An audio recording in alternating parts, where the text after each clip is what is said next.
तो दोस्तों स्वागत है आप लोग का हमारे चैनल एसएससी ड्रीम स्टडी पे। दोस्तों आज आपके एसएससी सीजीएल एग्जाम 2024 के 13 सितंबर के फर्स्ट शिफ्ट का एग्जाम खत्म हो चुका है, जिसके बेस पर हम आपके कुछ मेमोरी बेस्ड क्वेश्चन जो है यानी कि डिस्कस करेंगे, यानी उन्हीं के बेस पर कि कैसे पेपर का लेवल था और क्या था, और उन्हीं के हिसाब से कुछ क्वेश्चन डिस्कस करेंगे। बाकी आप लोग खुद समझ जाइएगा। दोस्तों अगर आप लोग चैनल पर नए हैं तो चैनल को सब्सक्राइब करिए प्लीज़, और वीडियो को लाइक करिए और वीडियो को ज़्यादा से ज़्यादा अपने दोस्तों से शेयर करिए जो भी एसएससी सीजीएल का एग्ज़ाम जिनका अभी बचा है।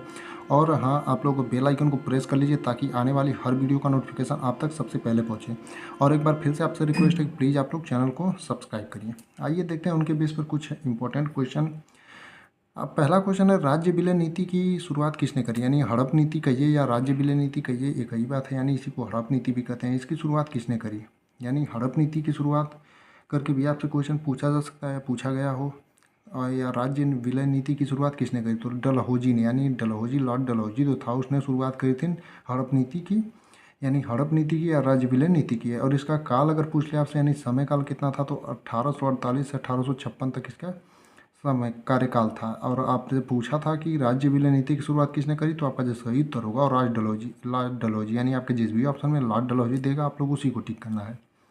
अगला है, निम्नलिखित में से किस राज्य में लौटते मानसून के दौरान वर्षा होती है? यानी निम्नलिखित आपके चार ऑप्शनों में से आपको बताना रहेगा, चार ऑप्शन में से तीन गलत होंगे कि किस राज्य में लौटते मानसून के कारण वर्षा होती है। तो लौटते मानसून के दौरान वर्षा होने वाला राज्य जो है तमिलनाडु है, यानी जो आपका सही उत्तर होगा वो तमिलनाडु होगा। तो निम्नलिखित में से किस राज्य में लौटते मानसून के दौरान वर्षा होती है, तो आपका जो उत्तर होगा उसका वो तमिलनाडु होगा। यानी आपके जिस भी ऑप्शन में तमिलनाडु देगा आपको उसी को करना है। अगला क्वेश्चन इसी क्वेश्चन पर आधारित है, निम्नलिखित में से किस भारतीय राज्य में उत्तर पूर्वी मानसून के कारण अक्टूबर और नवंबर में वर्षा होती है? यानी इस क्वेश्चन को ऐसे ना करके ऐसे भी पूछ सकता है कि निम्नलिखित में से किस भारतीय राज्य में उत्तर पूर्वी मानसून के कारण अक्टूबर और नवंबर में वर्षा होती है। यानी क्वेश्चन का लैंग्वेज थोड़ा मोड़ा डिफरेंट कर देगा, बस पूछ देगा किस भारतीय राज्य में उत्तर पूर्वी मानसून के कारण अक्टूबर और नवंबर में वर्षा होती है, तो उसका भी उत्तर सेम ही होगा, यानी कि तमिलनाडु होगा। यानी वो भारतीय राज्य जो है जिसमें अक्टूबर और नवंबर में उत्तर पूर्वी मानसून के कारण वर्षा होती है, तो उसका उत्तर जो होगा तमिलनाडु होगा। यानी कि क्वेश्चन दोनों एक ही है, बस लैंग्वेज में अंतर है आपका। अगला यानी कि चौथा क्वेश्चन है, 2022-23 सैयद मुश्ताक अली ट्रॉफी किसने जीता था? ये भारत का एक डोमेस्टिक लीग है और क्रिकेट से संबंधित है। और आपसे अगर पूछे कि सैयद मुश्ताक अली किससे संबंधित है, तो आप लोग कहेंगे क्रिकेट से, और एक भारत का डोमेस्टिक लीग है। 2022-23 सैयद मुश्ताक अली ट्रॉफी किसने जीता था, ये क्वेश्चन आपसे पूछा था या पूछा जा सकता है। तो 2022-23 सैयद मुश्ताक अली ट्रॉफी जो है वो मुंबई ने जीता था, यानी जो आपका सही उत्तर होगा वो मुंबई होगा। यानी 2022-23 जो सैयद मुश्ताक अली ट्रॉफी वो किसने जीता था अगर आपसे पूछा हो, तो आप लोग कहेंगे मुंबई में, यानी आपके जिस भी ऑप्शन में मुंबई दिया रहा होगा वो आपका सही उत्तर होगा।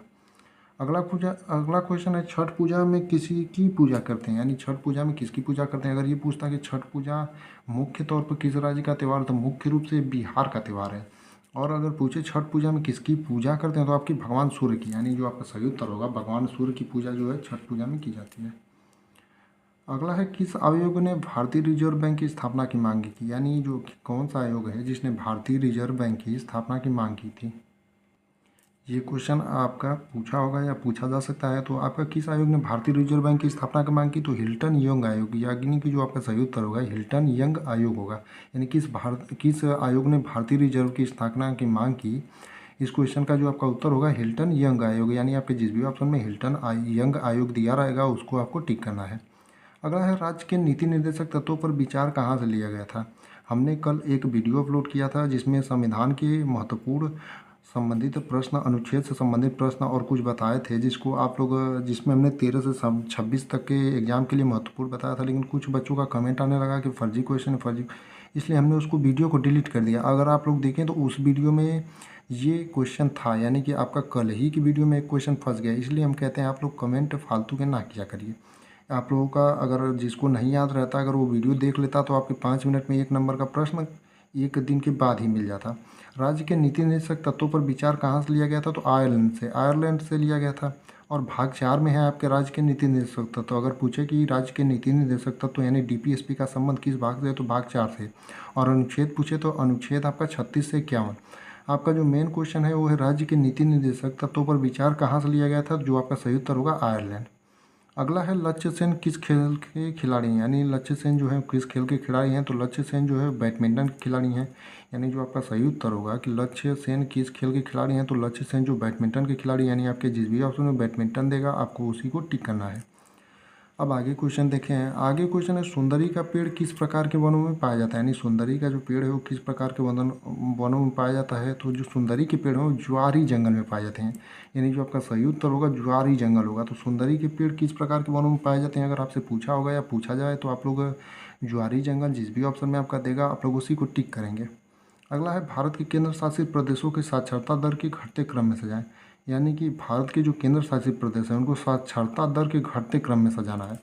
तो साक्षरता दर में सबसे ज़्यादा पहले लक्षद्वीप का है, उसके बाद आपका दिल्ली का हो जाएगा, दमन और दीव का हो जाएगा और पुडुचेरी का हो जाएगा। ये चार ही केंद्र शासित प्रदेशों का हमने बताया है और ये सीक्वेंस है, यानी कि सबसे ज़्यादा दिल्ली का, लक्षद्वीप का, उसके बाद दिल्ली का, फिर दमन और दीव का, फिर पुडुचेरी का।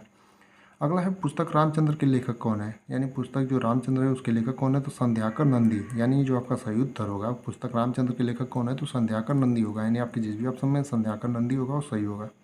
अगला है एम.एस. सुब्बुलक्ष्मी पुरस्कार किस राज्य के द्वारा दी जाती है, यानी एम.एस. सुब्बुलक्ष्मी पुरस्कार जो है किस राज्य के द्वारा प्रदान या दी जाती है, तो एम.एस. सुब्बुलक्ष्मी पुरस्कार जो है वो तमिलनाडु के द्वारा दी जाती है। इतने क्वेश्चन हमने आपसे डिस्कस किए, बहुत ही आपके लिए इंपॉर्टेंट थे। इस वीडियो को पूरा देखें और अपने दोस्तों के साथ शेयर जरूर करें।